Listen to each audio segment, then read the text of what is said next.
Okay, so as I said, today's main focus will be on measurement. So what is measurement? Why are we concerned about the measurement?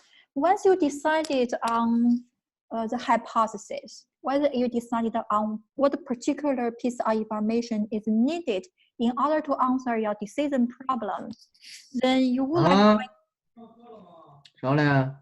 okay?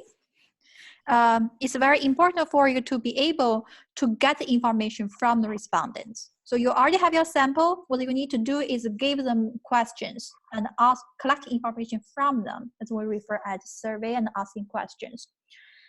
So in this case, we should be able to clarify what is the content we would like to be focused on, and the particular construct, those particular term we're going to research with, need to have measurement to quantify it.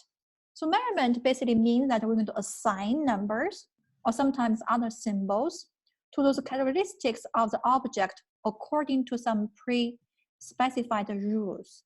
So in this case, we should be able to assign a number reflecting the different level of possessing different characteristics of objects. That's what the measurement stands for. So in this case, when we have a measurement, we should have one-to-one correspondence between the number and the characteristic being measured. So for example, are you satisfied with one product? You can have extremely satisfied versus extremely dissatisfied. So you can have different levels of characteristic. So in this case, when we have a measurement, we would like to be able to assign number to the different level. And in this case, we would have one-to-one correspondence. So for example, for extremely dissatisfied versus extremely satisfied, we probably have a number for it. Okay, so I have to mute.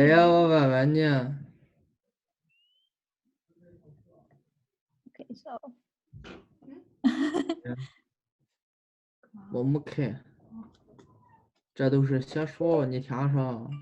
Okay, so who is speaking now? I have to mute you. Okay. Yeah, we can continue now. So one-to-one correspondence. Another one is that when you're going to assign those numbers to achieve one-to-one correspondence, the rules should be standardized and applied uniformly. So you have a universal rule to apply those numbers. And also the rule should not be changed over time. And so that will be the basic objective for us to design appropriate measurement. Scaling is extension of a measurement. If you're not only going to have one-to-one correspondence, but you're going to have a continuum. So in this case, this continuum will be applied to the characteristics of objects being measured. Okay, so basically we're going to assign numbers to those different level of characteristics of objects. That's what we refer as measurement. Scaling is focusing on this, achieving on this continuum over which is measured. Okay, so in this case, we're going to have the above scale. We're going to have 4 different kinds of scales in general, 4 types of scales. In order for us to clarify and understand those different types of scales, we need to first discuss about the characteristics. And also we have 4 characteristics. First one, description, which means that if you're going to assign a number to those characteristics, this number will have a unique label or descriptor. Basically, come back with the first requirement, you're going to have one-to-one correspondence. So in this case, the number will refer as the unique label for this value of the scale, the first characteristic. The second one, and if you're going to assign different numbers, those numbers have a meaning. It's going to reflect it on the relative size or position of the descriptor. So for example, if you assign number 4 versus you assign number 2, you probably think that the number 4 will have more of the characteristic than number 2. So that's inherited orders exist among those numbers being assigned to the characteristic. So far, they're still relatively abstract. I'm going to give you an example to demonstrate them. It will become much more clearer. But the first description referring to one-to-one correspondence. So each number will have a unique label. The order referring to those relative size of those number, really indicating their relative sequence of the order. So in this case, if you look at number, you can compare whether it's greater than or less than or equal to in terms of those measured characteristic. Okay, and the distance. So some scales will have this distance characteristic, which means that if you have different scale descriptors, different numbers, the distance between those scale descriptors are equal. So you can have absolute difference between the scale descriptors. And another one would be origin. So basically saying that if you have assigned a 0 to your scale, this 0 is not determined arbitrarily, which means that it really have a unique or fixed true 0. You cannot change it by yourself.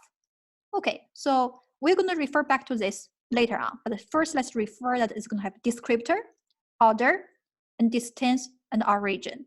Now we're going to talk about that the scale. Remember, scale is referring to create a continuum upon which matter object is located. So for example, here we can have an attitude scale. You want to find out whether the customer's attitude towards this brand or towards this store is positive or negative. Okay. In this case, we can create a scale. The scale will be from 1 to 100. 1 means extremely unfavorable, and 100 means extremely favorable. So any number in between 1 and 100 will have a corresponding level of favorability or corresponding level of attitude. So it's a continuum. It's going to have moving from 1 to 100. So in this case, it's possible for you to placing this respondent with a particular number on this continuum with respect to the attitude towards the store or towards the department, towards department store or towards the brand. Okay, so let's look at an example. As we mentioned, we could have 4 different kind of scales and possessing different level, different type of characteristic.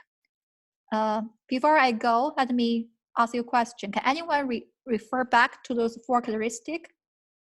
What does this descriptor mean? Anyone?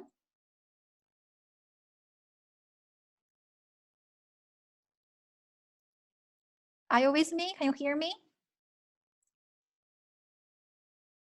Hello? Hello? Yeah. What do you mean by descriptor? Like scale points? Yes, we just talked about the 4 characteristics. Okay, before we move on, we need to make sure you understand what they are. Okay, let me see. Let me go back to here. Okay, description, unique label, order referring to relative size or positioning, distance refers to absolute distance, and origin will be a true 0 point. Okay, so keep those in mind because we're going to use those to explain those 4 types of scale here. Okay, so for nominal scale, if you look at the example here, suppose we have a racing event. Okay, so first we probably can put each participant a number. So for example, we have a player number 7, player number 11, player number 3. So this kind of scale, we refer it as a nominal scale because those numbers have the first characteristic, it's a descriptor, which means that you have a 1-to-1 correspondence. If you have number 7, you know which player it refers to. If you have number 11, it refers to different player. And if you go to number 3, it's another different player. However, this number do not have any additional meaning other than just be able to identify separate individuals. So that makes sense. Just now, they just have first characteristic. It's only going to be able to label and to distinguish one from another. So it's only have the first characteristic being a descriptor. Okay, so nominal scale. The second one will be ordinal scale. So here we're going to have scales here. We can have third place, second place, and the first place. So in this case, you have a sequence here. The first place runs faster than the second place, and the second place runs faster than the third place. They have inherent order here. So if in this case you have 1, 2, 3, it will not only be able to identify who they are, they also telling you which one runs faster. So they're going to have a second characteristic, descriptor and order, should be able to identify one-to-one correspondence of the number and the characteristic, and also should be able to tell you the relative sequence among the different characteristics. So that will be ordinal scale. Okay? If we move on to the third one, we can have an interval scale. Interval scale also have a distance, order, descriptor, order, and distance, which means that you can have absolute distance between those different numbers here. Okay, so in this case, if we're going to assign those runners on a scale from 0 to 10, 0 means worst performance, and 10 means best performance. So here we're going to have the number here. If you examine the number, we can find out, yes, this first person, this number 3 person has the highest performance, and this person has the lowest performance. So it has order characteristic.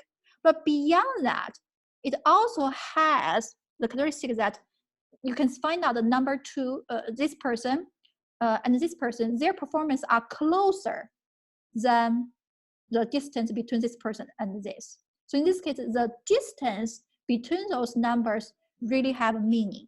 They have absolute distance here.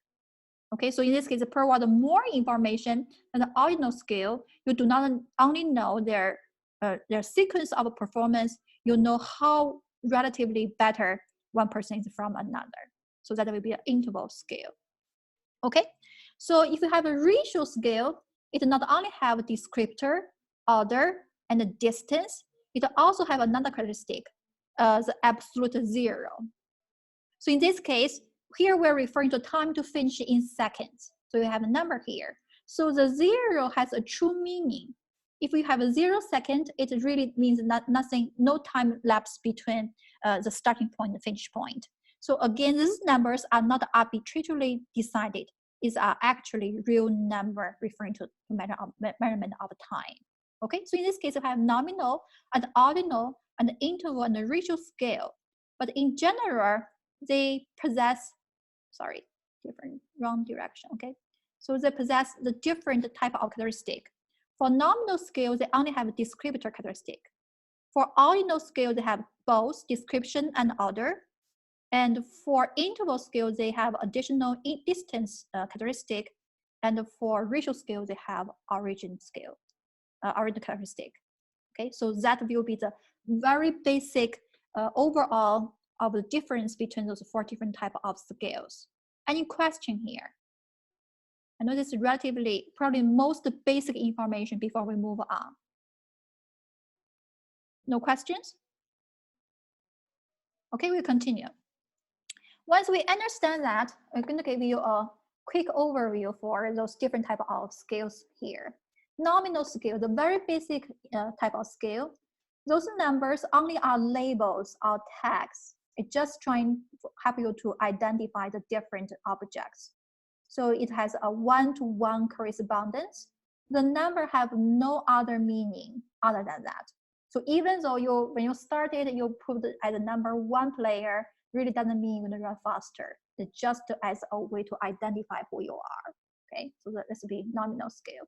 So in this case, if you're going to doing research with the result you're generating from nominal scale, just the counting, just the frequency count, and or maybe percentage and a mode could be used to analyze those type of scale. So that's very basic nominal scale. Ordinal scale, Okay, as we mentioned, it's not only going to be able to identify, it's also going to indicate the relative extent to which the object possesses some characteristic. So you know it has more or less, but you do not know how much more or how much less. So in this case, you can only going to use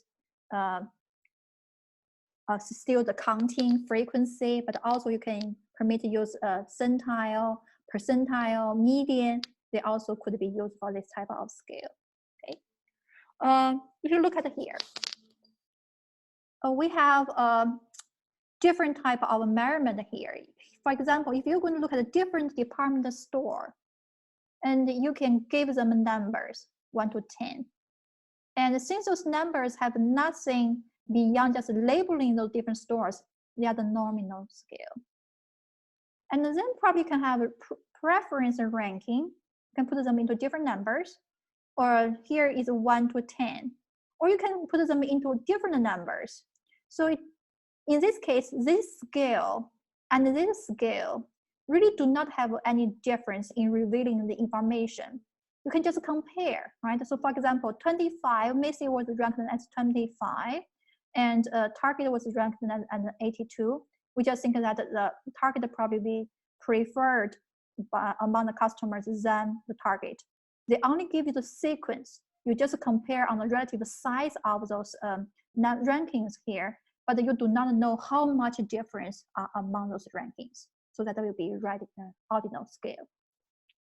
When you have an interval scale, you're expecting the distance between each number are identical. You have absolute distance. So in this case, if you're going to put them on a ranking from 1 to 7, you know that the distance between Macy and the Target is bigger than the distance between Macy and the Kohl's, because the distance here is 3 and here is 1. So those distance will always have absolute meaning, telling you the relative difference here. So you know how much better one store is than the other in terms of preference here. Okay, so that will be interval scale. For ratio scale, as I mentioned, we should have a fixed or true 0 point. So here, for this preference here, you can probably starting with 1 or starting from 11. It doesn't make sense. It doesn't make any difference. You can decide on the starting point arbitrarily by yourself. Okay. However, if you use the ratio scale, this 0 has absolute number. 0 really means no spend. Nothing spent over the last 3 months. So this is something that you cannot decide by yourself. It will be having true value here. So that's another way to demonstrating the different type of scale here. Okay, so let's move on. We already talked about the nominal scale and the ordinal scale. The interval scale really referring to the equal distance. So the equal distance on the scale really refer as the equal value in the characteristic being measured. So you can compare the difference between objects. However, as we said, the location of 0 point is not fixed. So in this case, it's arbitrary. You can make the decision by yourself. And so because of this, you can make any changes. Okay, so for example, just now, if you look at on our interval scale, we can start with 1, but we can add 9, add 10 here. It could become 11. However, this scale, this meaning, this data and information carried by the scale will remain identical. So in this case, in terms of measurement, this scale versus this scale are identical in revealing the information you would like to collect relating with the characteristic of the scale here. Okay, so in this case, as we said that if you would like to transform the scale and with a linear translation, it will preserve the property of the scale. So the usage of scale will be identical. So because there's no absolute 0, you should not take a ratio of the scale. And you can use everything we discussed with the nominal and the ordinal scale in terms of statistical analysis, and all those arithmetic mean, standard deviation, and other statistics should be already used in interval ratio scale other than ratio of the scale value here. Okay. Another one is the ratio scale. One step further, you're going to have an absolute 0 point. So one additional analysis is that you can use ratio scale to analyze it, and all those statistical techniques could be applied to ratio data. So that will be our first major type of introduction. You should be clear about the 4 different types of scale, okay? So that's another table, and really listing on 4 different kind of scale. Their basic characteristic, their common examples. We can examine them again. So for example, your social security number, the number of football players, they only serving for the reference. And for the marketing example, store types, sex classification, brand numbers, they're going to be good example for nominal scale. For ordinal scale, the quality ranking, ranking for a team in a tournament, you only know the respective sequence, but you do not know how much better one team is than the other. Okay, so in this case, social class, market positioning will be the ordinal scale. The interval scale, the temperature, for example, the 0 for centigrade and for Fahrenheit, they are decided by arbitrarily. It's not the absolute 0 temperature available in nature. And also for the attitude, opinion, index numbers, so on, you can really decide on the number by yourself. However, for ratio, when you have the true 0 point, the length, the weight, age, income, cost, the sales, market share, they could be referring to the specific real true 0 here. Okay, so make sure you understand that, because that's the basic information help us to continue on with our discussion with the measurement. Okay, so once you decide on, clarified on that, that's one major topic. Now we are ready to talk about this scaling technique. Broadly, classification could be referred to 2 different techniques. We can have a comparative scales versus non-comparative scales. When you have comparative scales, we refer that you can have a direct comparison of the stimulus object. You're going to be provided with object, you have to compare one with another, okay? So because you're comparing, those data you're getting will be only be ordinal scale. So in this comparative scale, you're only generating ordinal scale.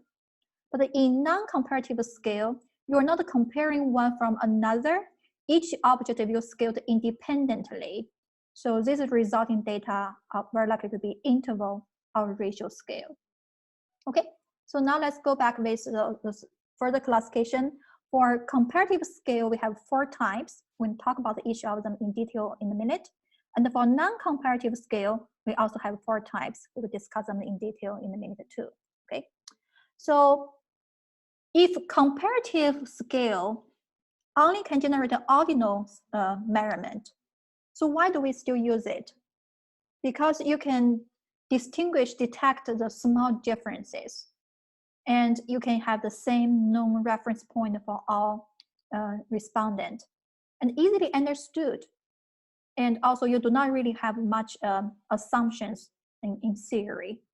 And also it could reduce the carryover effect. If you're going to moving one judgment to another, you're going to do the comparison repeatedly, you're going to come back to the same reference point. The halo point effect and the carryover effect could be reduced, okay? However, the comparative scale, the major disadvantage is because it's ordinal scale. You cannot perform a lot of statistical analysis on it. And also, if you can provide specific objects, you cannot generalize these findings beyond stimulus objects. So that will be the relative disadvantage. Okay, so let's talk about each method. Paired comparison scale. So basically, you can have 2 objects, and you ask which one could used in some criteria. So here is one example for this paired comparison scale. So for example here, we're going to present you with 10 pairs of shampoo brands. For each pair, please indicate which one of the 2 brands of shampoo in the pair you would prefer for personal use. Okay, so we have those different brands here. So each time I'm going to presenting with a pair. The G-Mark with fitness, you can ask consumers which one they prefer. G-Mark versus Western Vital Sassoon, G-Mark versus Head Shoulder, G-Mark versus Pert. And then you're going to compare fitness versus vertical Sassoon, fitness versus head shoulder, fitness versus pert, and then Sassoon versus head shoulder, Sassoon versus pert, or head shoulder versus pert. So that even though you only have 5 brands, you're going to have 10 different pairs. So each time you're going to ask respondent which one they prefer. That will be referred as a paired comparison method. Okay, so let's look at another example. Okay, so basically you're going to be asked to sample 2 different products and select which one is the most appealing taste. Okay, so for example here you're probably going to have different brands and different choices. You're going to presenting a pair, 2 brands at one time, and ask the respondent to judge which one they prefer, which one is more appealing to them. So in that case, as we said that, if you're going to have a paired comparison scale, it definitely the result will be ordinal in nature. And you probably need to require to do a lot of paired comparison. Just now, as we mentioned, you have 5 brands, and you end up with 10 comparison. So in this case, it's a little bit redundant, and you can engage a lot of paired comparison here. Okay, in one method. The second method is order scaling. You're going to present with several objects simultaneously, and you are asked to order or rank them according to some criteria. So in this case, you may dislike the brand ranked in absolute sense. Furthermore, those ranking could result in ordinal scale. So in this case, you probably will not have too many decisions. You do not need to compare every single pair. You're basically just going to put them into order. Okay, so let's look at one example here. So basically here, we're going to give you a different brand of toothpaste. We would like the ask the respondent to rank them in terms of preference. So the most preferred one will be assigned with number 2. Then you'll find the second most preferred one, the number 2. And then you're going to continue until you reach number 10 here. Okay, so in this case, you list on 10 brands. Again, if you even have a number here, this number only going to have a reference value or labeling value. Those 10 will be the nominal scale. But here, if you're going to using the rank order scaling, you ask the respondent to rank them in terms of preference, the resulting scale will be an ordinal scale. Okay, the second method, you can rank them in scale. First one, compare them in pair. The second one is rank them in order. The third one is constant sum scaling. Okay, so we're going to give you a sum. For example, here 100 points, and the respondent will be asked to allocate those sum to attribute of a product to reflect their importance. If attribute is unimportant, give it a 0.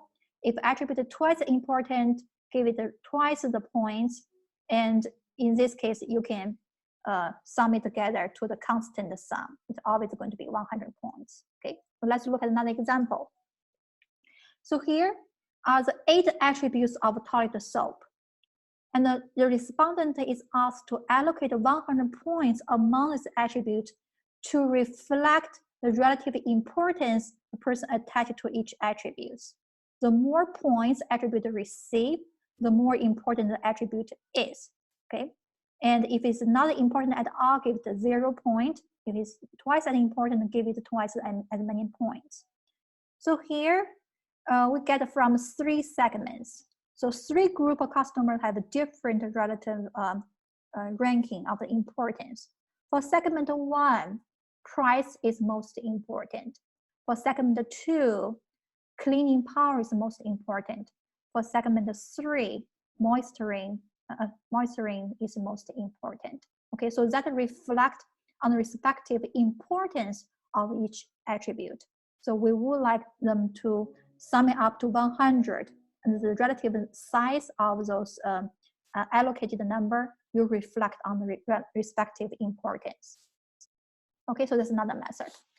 Another method is queue sorting, and basically you're going to give a large number of cards, and you're going to sorting them in terms of importance. So it's very similar with this rank ordering scale. Okay, so but you're going to group those cards in terms of importance and number here.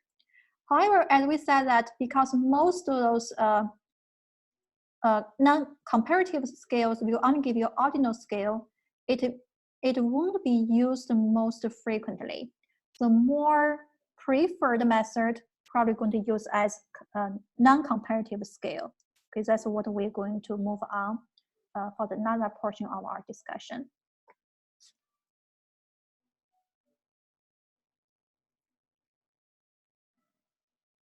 Any questions so far? We cover a lot of content here.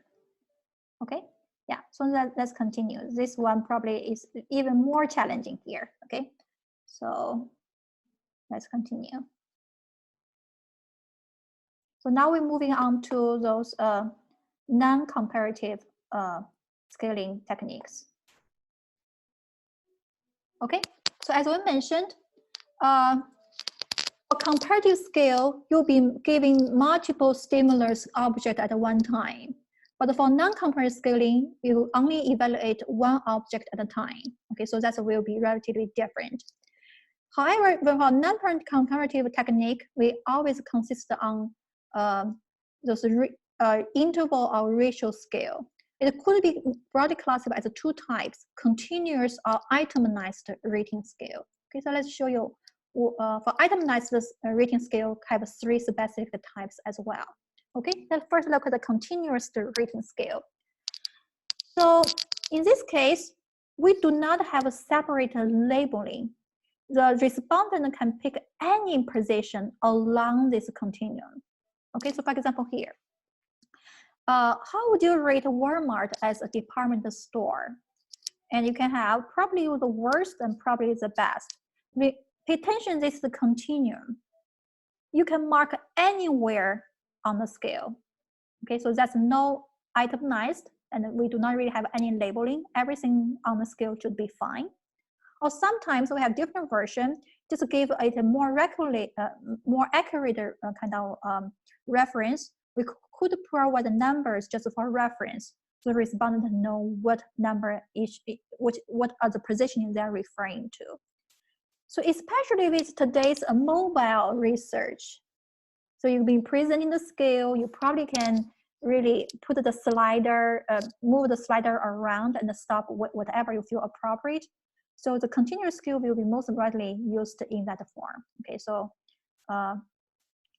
so here, the third version, you also have probably the worst, probably the best continuum here. You have a number for reference, and you have a rough descriptor for reference as well. But the major difference is that any position along this line, along this continuum, will be considered as acceptable answer. You really do not make any difference here. And with today's technology, it's easy for us to capture accurately where this mark being made, and you can engage them into further statistical analysis. This will be, as I mentioned, be more likely used in mobile research. Okay, another one will be itemized rating scale. So instead of have a continuous, any position will be acceptable. Sometimes if you do not have technology, it's very difficult for you to be accurately understand where the position is. So the more standardized version is to use the itemized rating. So basically you have a scale and you have a number of brief description associated with each category. So you're going to have categories. You divide them by particular category or items instead of you can pick any place along the continuum. So in this case, there are three different scales: the Likert scale, semantic differential scale, and the staple scale. Let's refer each of them in detail. Okay. So the Likert scale, a lot of times we're going to have statements. So if you look at example here, we have 3 statements, and each of them will be considered as a Likert scale. So you have a statement, and we also would like the respondent to indicate a degree of agreement or disagreement with each of those statements. Okay, so you have a statement here, and because when we're talking about itemized, here we do not have a continuum anymore. So you cannot pick 1.5 or maybe 1.25, but you have to use these integer numbers here, this itemized choices here. So 1 to 5, 1 means strongly disagree, and 5 means strongly agree. And the distance among those different choices remain constant, the same, absolute distance here, okay? So because of this, you can have itemized the basis, or you can summarize the scale together, and the multiple numbers probably going to reflect on the same construct, and they could be calculated together. So in this case, it will be referred as Likert scale. So sometimes when you have those kind of Likert scale, you may have a reversed coding. So look at these three questions. Walmart sells high quality merchandise. When you have strongly agree, that means that it will be a relatively more favorable attitude towards Walmart. I like to shop at Walmart. When you strongly agree, the higher number reflecting you have a more favorable attitude towards Walmart. However, number two, Walmart has a poor in-store service. This direction of this statement is exactly the opposite. If you put the number 5 here, it's actually referring that you have a negative attitude towards Walmart. So it's a reverse coding. Here, 1 means strongly favorable attitude, and 5 means strongly unfavorable attitude. The reason why sometimes we included these reverse coded items is checking whether the respondents are actually reading the statement. If they do not pay much attention, maybe they're continuously going to pick one answer, and this way you can catch the person is not paying attention. The answer they put in the questionnaire maybe not really meaningful, maybe not truly representing their feelings about Walmart. So in this case, this will be unacceptable answers. You can throw them out from the potential analysis. Okay, so reversed coding is to capture whether the respondent is paying attention whenever they put the numbers before they're reading the statement. Okay, so the first one is the Likert scale. The Likert scale refers to whether to what degree you agree with particular statement. Another method is a semantic differential scale. So for this one, you do not have those statements anymore, but you're going to have a pair of descriptions. Opposite, okay? Powerful versus weak, unreliable versus reliable, modern versus old-fashioned. You have these two opposite descriptors put at the end of the scale as anchors. So in this case, you have 7 points. Again, it's not continuous. You can only choose between the 7 choices here. And you can ask the respondent to mark which they feel most appropriate to reflect their attitude or perception about the particular issue here. So in general, the negative part, adjective will be on the left, and the more positive one will be on the right. But you can also include the reverse coding and put them opposite to catch whether consumers are paying, respondents are paying attention to the questionnaire. Okay, so the semantic differential scale could be, sometimes you can give them the numbers for reference. It could be a -3 to +3, or maybe 1 to 7, depending on the way that your personal preference. Okay, so here are some additional Likert scale. So even though the format is not the opposite, it's perfect. Okay, so you should really put the descriptor on the side. It should be semicolon. So you have the center point, and those descriptors should be very close.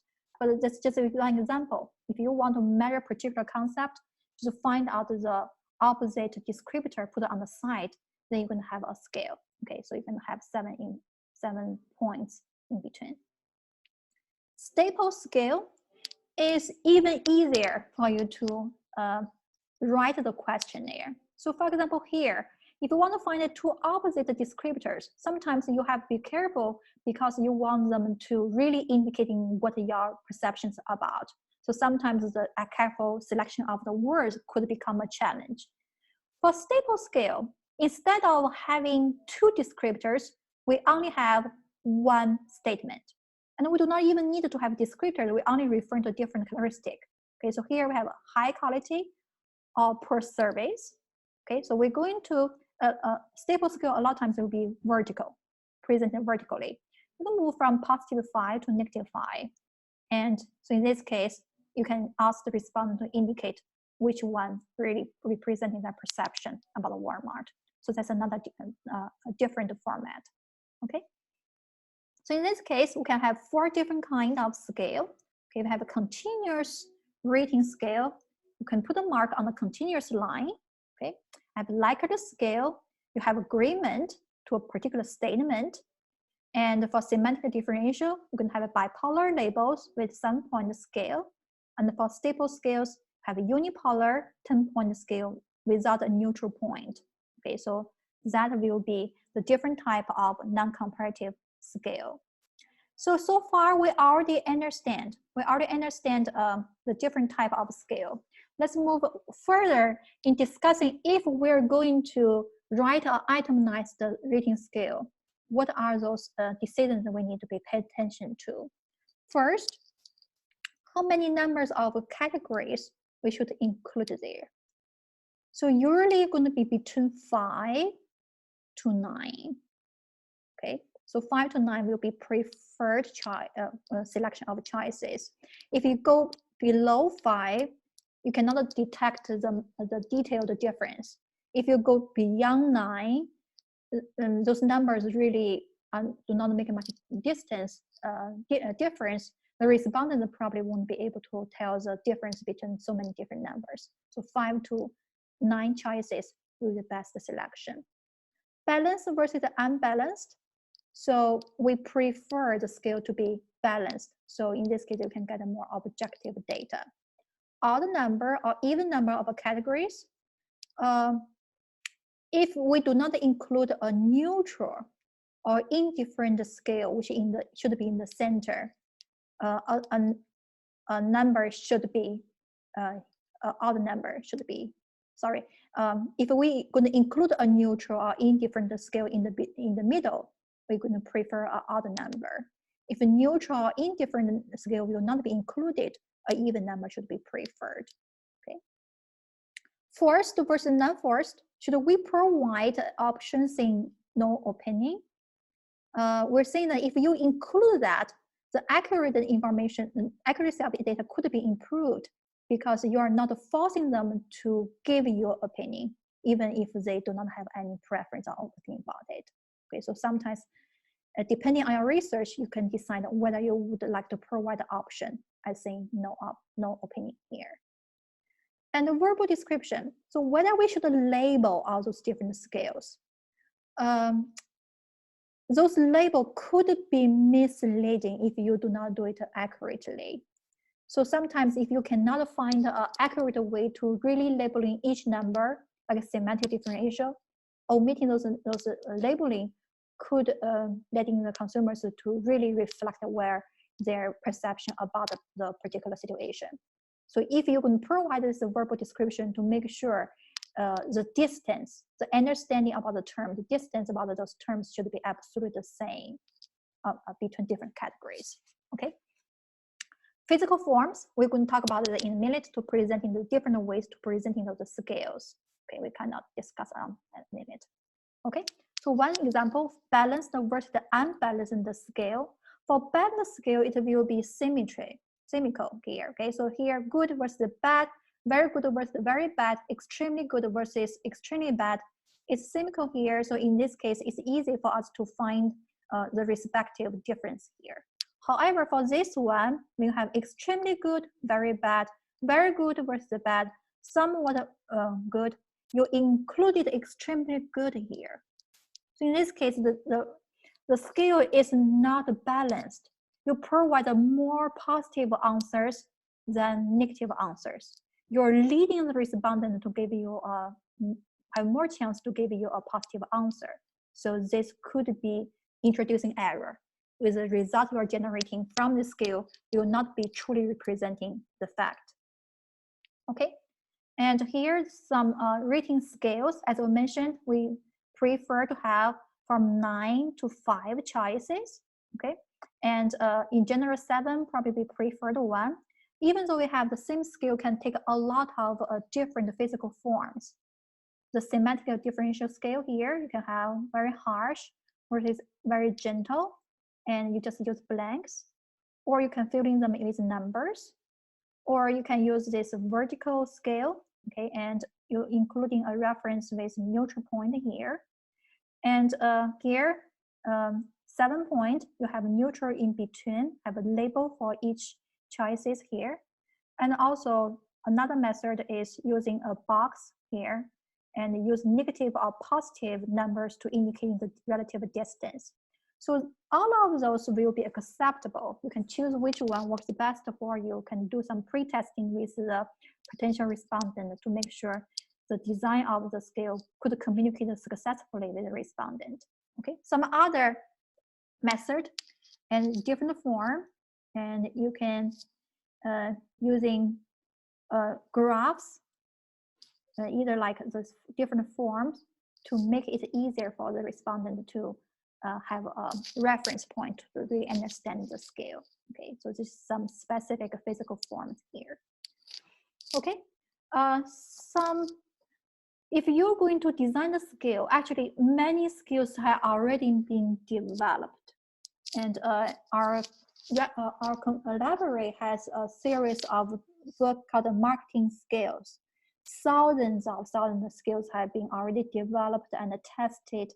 So many times when we're doing research, we will not need to develop the research skill by ourselves. We can consult with past research to find someone who already been developed and should be appropriate for us. So here are some construct and their measurement with different scale descriptors. You can use them for reference.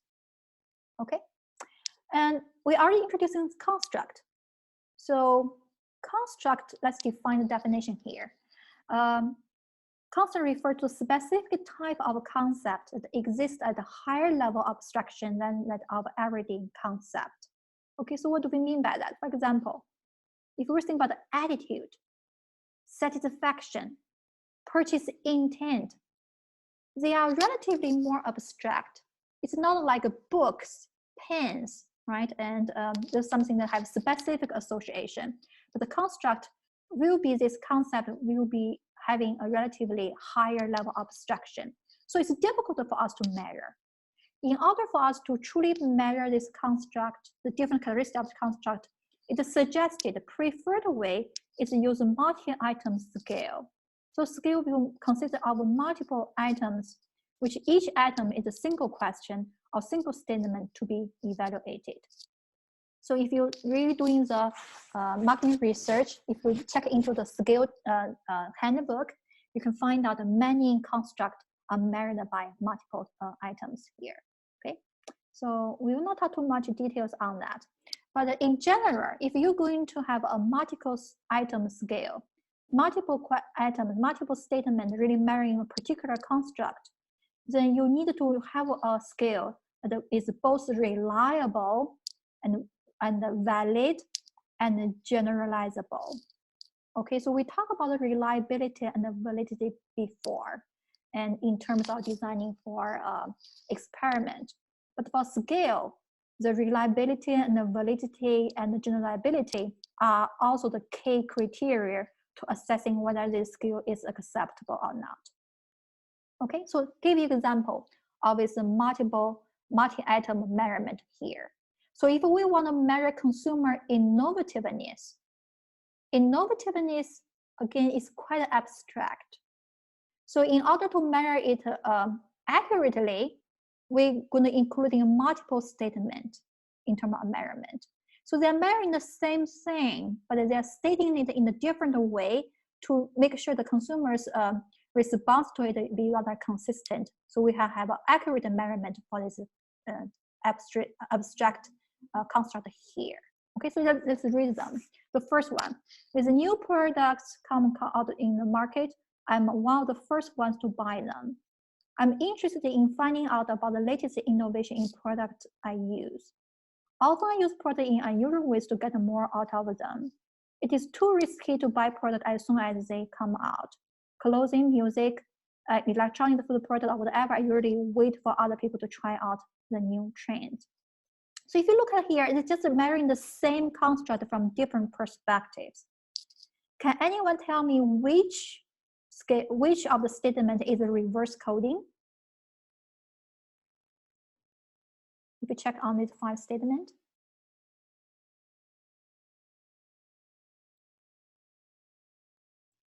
So the direction of the statement is opposite from the others.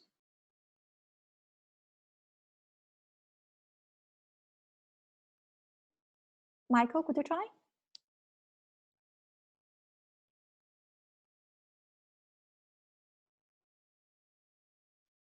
Sorry, my internet connection is a little bit fuzzy. Did you ask me?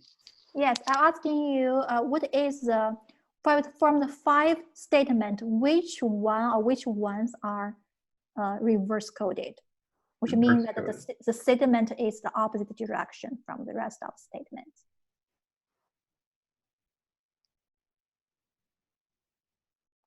Is it number 4? Number 4, yes. And how about number 5? That one as well. Yes, okay, so in this case, number 4, number 5 are reverse coded. So in this case, we can catch in whether the respondent is paying attention, right? So as I mentioned, these 5 scales, the 5 statements, they basically are measuring the same thing, but from different perspectives. So if we're going to have the composite measurement, basically we're going to find their average. So in this case, you understand that this number 4 and number 5 are reverse coded.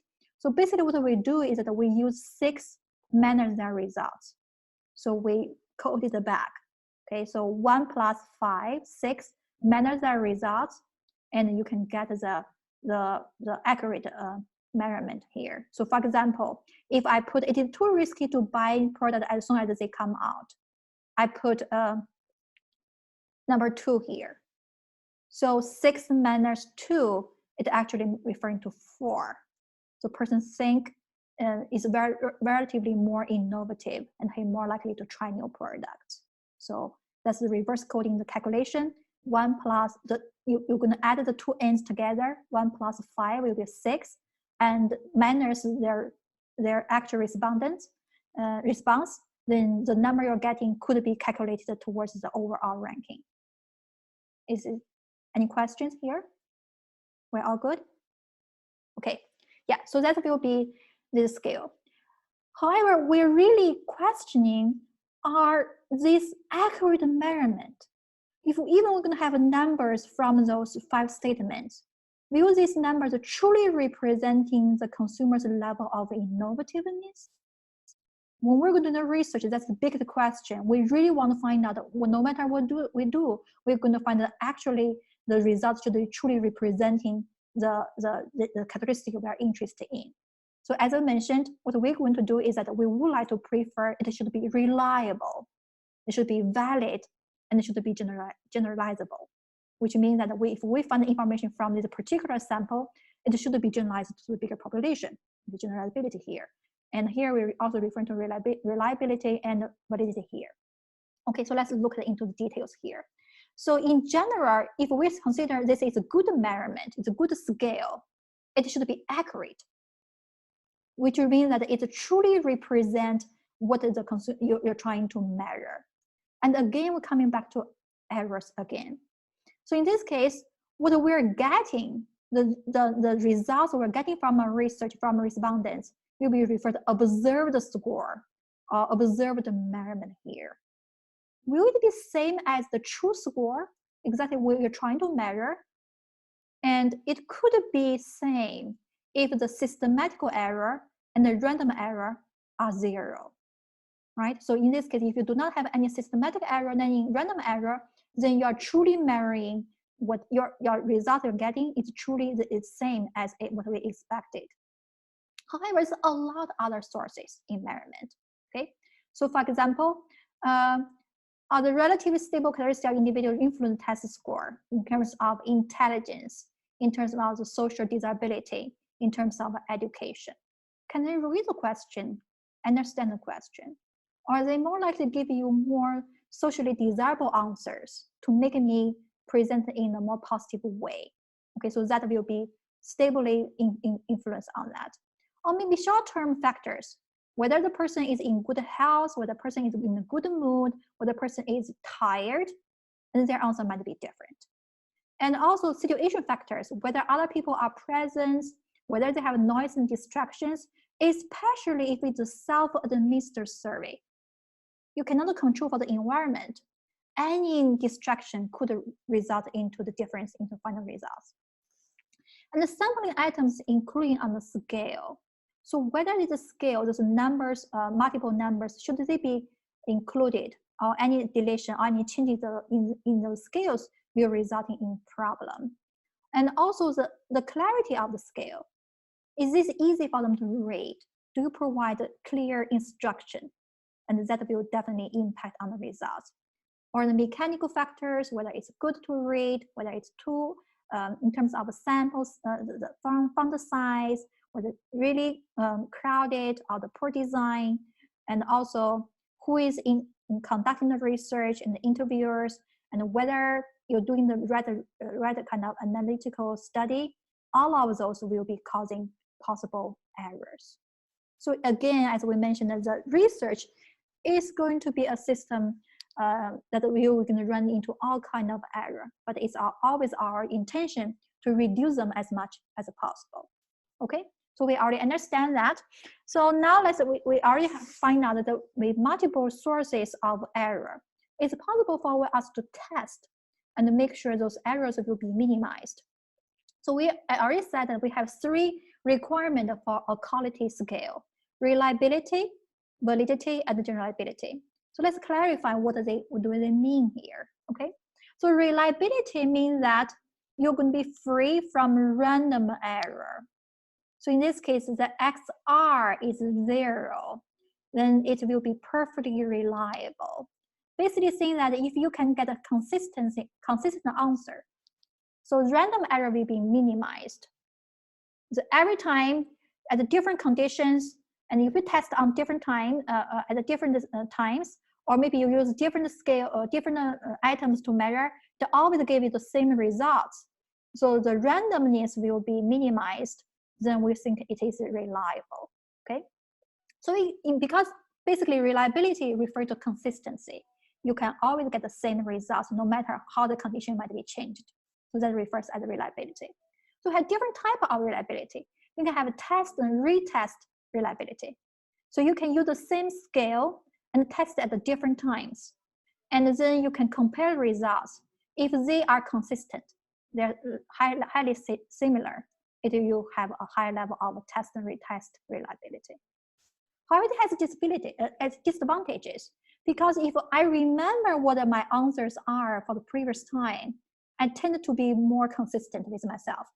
So you do not know whether this reliability is coming from people are familiar with the scale, so they are giving the same answer. Okay, so in this case, we prefer to have a large time difference between the first time measuring and the second time measuring, so they will not rely on their memory. Okay, the second method, alternative form reliability. So you can have 2 different measurements. So for example, just now we have this innovative scale here.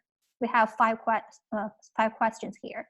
Maybe you can develop a different set, also measuring innovativeness, using different statement. So in this case, you can have alternative forms, and you can measure this and see whether the answers are consistent. If in this case, if you're using alternative form and different scales measuring the same construct, and the results are similar, then you have a reliability. We refer as alternative form reliability. And because this one also has a disadvantage, you cannot always find a comparative equivalent form of scale. And again, you're going to lengthen the questionnaire and ask the respondent to do different, engage different activities. And also sometimes maybe you have to measure it at 2 different times. So it's also relatively difficult and more challenging here. The preferred method for us to use to testing for reliability is the internal consistency reliability. So basically, we're referring to multiple scales, multiple items. You have multiple statements. So we want to find out if we're going to separate them into different parts, will those different parts of some rated scale be consistent with the rest? So in this case, we can have one case will be split half reliability. So in this case, what we can do, we can go back to that scale example here. We have 5 items. Maybe we can split them into 2 groups.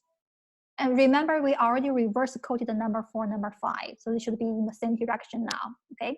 So if I'm going to calculate the average for number 1 to number 3, and also I can calculate the person's answers average for number 4 and number 5, I want to see whether these 2 numbers are consistent.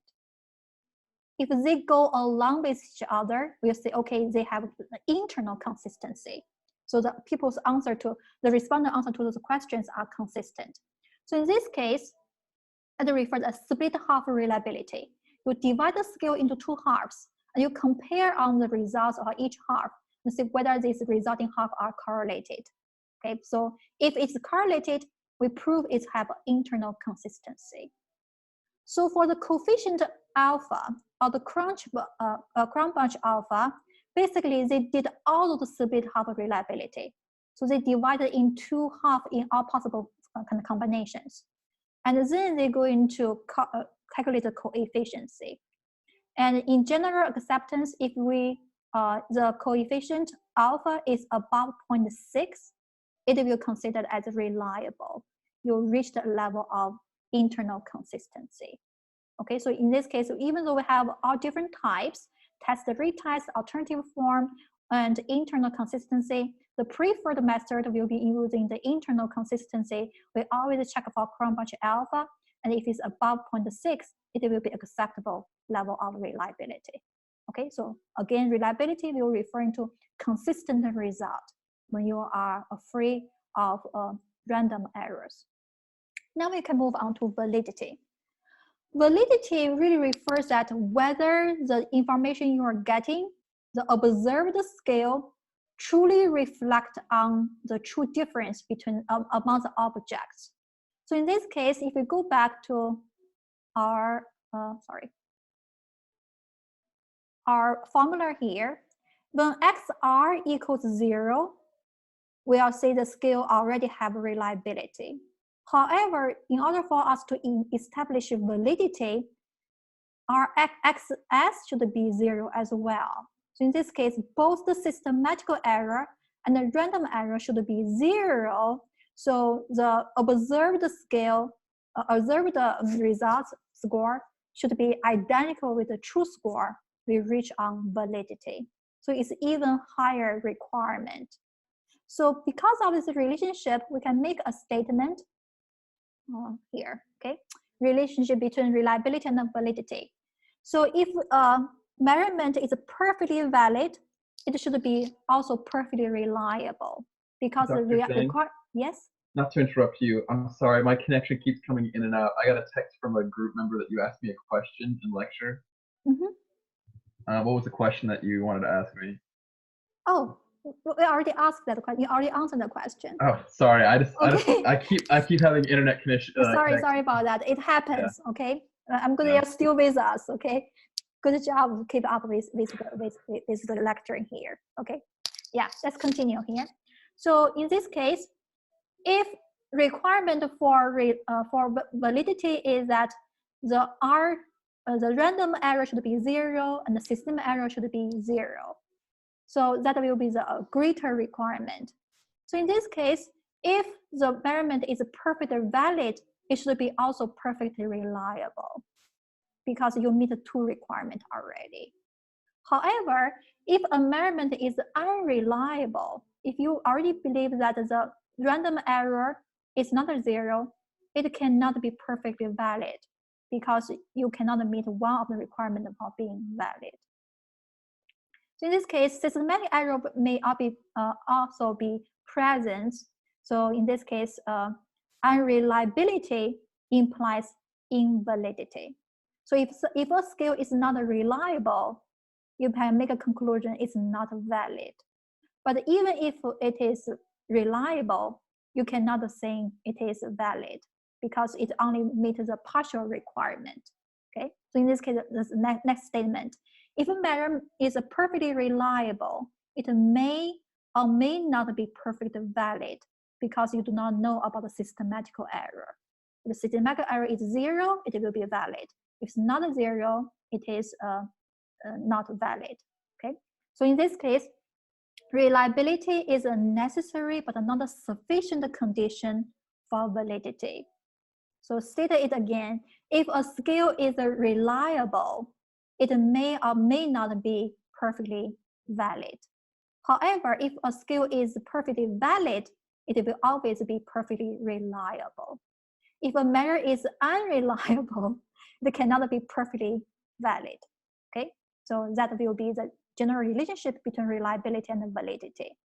So in this case, it's important for us to understand the validity. So validity can also be classified as multiple kind of categories. For content validity or face validity, basically saying that how well the content of scale presents the measurement task at hand. So just now when we look at the innovative scale, you just check on those questions, you can probably already reading the statement, you already make assessment, yes, they are really measuring innovativeness. Let me go back here. So you're talking about whether you're going to respond to, you're more like to buy the product, whether you're interested in finding the latest innovation, whether you're going to get the most of the new product, whether you think it will be risky to buy it. So all of those are measuring innovativeness. So in this case, you're going to examine those scales. You can find out just by reading the content whether it has a validity. They are really measuring innovativeness other than some other factors. So that's the first type of validity. The second validity will be criterion validity. So it refers to how this scale perform and the relationship with other variables. Okay, so we can have concurrent validity. The data being evaluated will be consistent with criterion variables as collected on the same time. Okay, so for example, just now we're having those innovativeness. If we feel that if a person is relatively more innovative, the person will be open and having a higher level need for uniqueness. These two scales always go together. So we can check these two scales to see whether these two numbers are correlated with each other because of the theory suggesting a person is relatively high innovative a person are more likely to have a high need for uniqueness. So if the series already say these two scales two contrast go together, you can measure these two scales with to construct with the scales and see whether the results are consistent, are correlated with each other. If it go along with the theory, it's going to give you additional criterion validity. Okay, and also predictive validity. So when this data on this scale at one point in time and data on the criteria variable are collected on the future time are consistent. So here, if you're checking on this innovative scale, you find out that this person is relatively more innovative. And in the future, you're going to measure the person's actually purchase intention for a new product. So you find out that these two numbers go together. The person is highly innovative, the person is more likely to buy the new product, then it has a predictive validity. So this you are using another measurement on the criteria variable to prove the measurement of scale is rather consistent with the reality here. So either you can check on the content or whether you can relate it with another variable. Okay. The third one refers to construct validity. And it refers to whether this construct of the characteristic scale is actually measuring. So it has a convergent validity, discriminant validity, or nomological validity. Convergent validity refers that if the scale correlates positively of element of the same construct. Okay, so in this case, if you have one particular scale, whether this scale is correlated positively with other measurements of the same construct. And so that will be similarly as what we did with the split half reliability, right? So you have one atom and this atom correlated with all the other atoms. So they are converging together.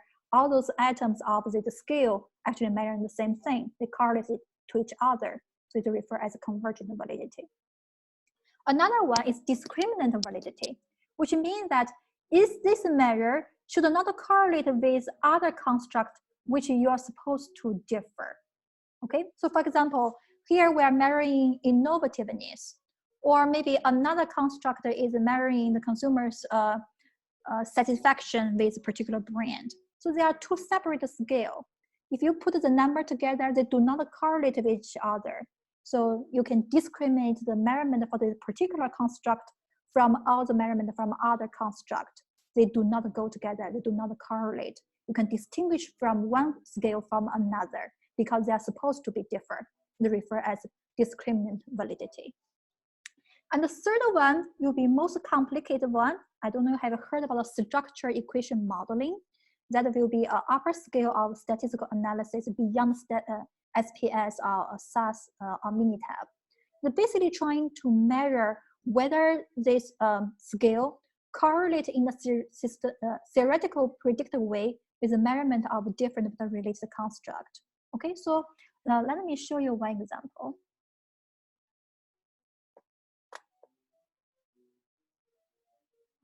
Sorry, let me pull out that example here. Just a minute.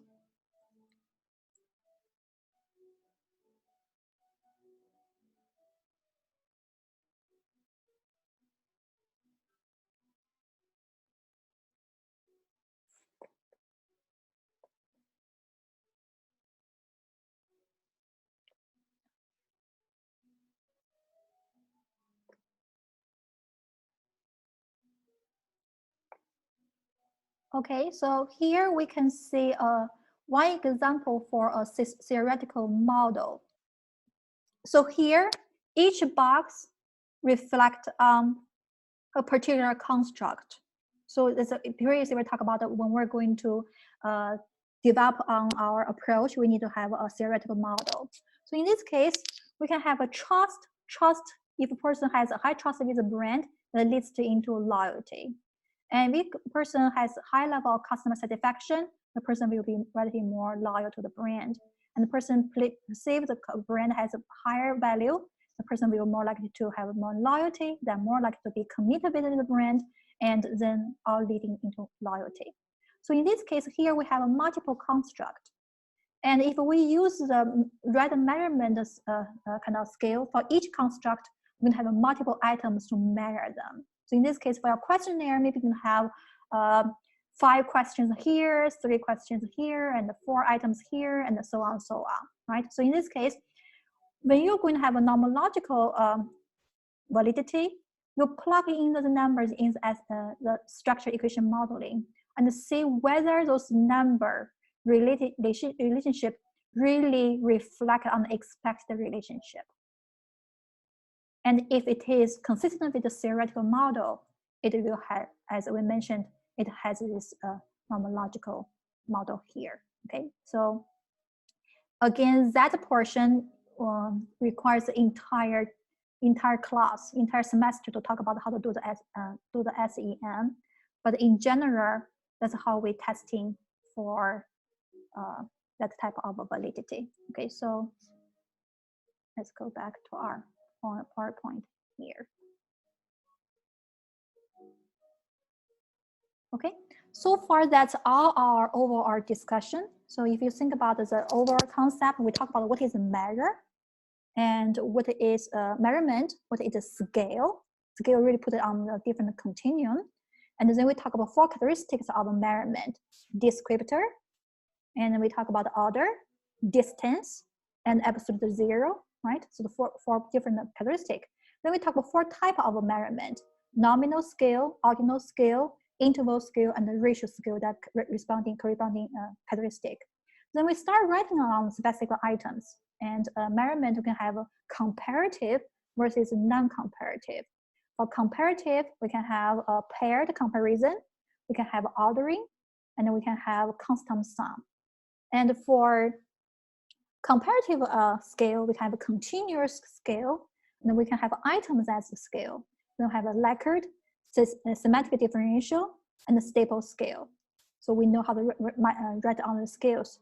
And if you are measuring a relatively abstract construct, we suggest you using those multiple atom scales. You're going to have multiple statements and multiple measurement for a particular construct. And in order for us to have valid, acceptable, high standard, high quality scale, we need to make sure it is generalizable. So it's something you can use for this research, could be generalized for the general population. And also it should be that reliable and valid. So we call different type of reliability and validity here. So that will be the gist of today's discussion. Any questions? Okay, so if you do not have any questions, that will be the basic information we cover today. And have a good rest of your week. And do not forget about the test. It will be available 6 p.m. on Sunday until Monday, 6 p.m. Okay, so you can have time to work on that. Okay, you have a good night and bye-bye. Thank you. Thank you. Thank you. Thank you. Bye.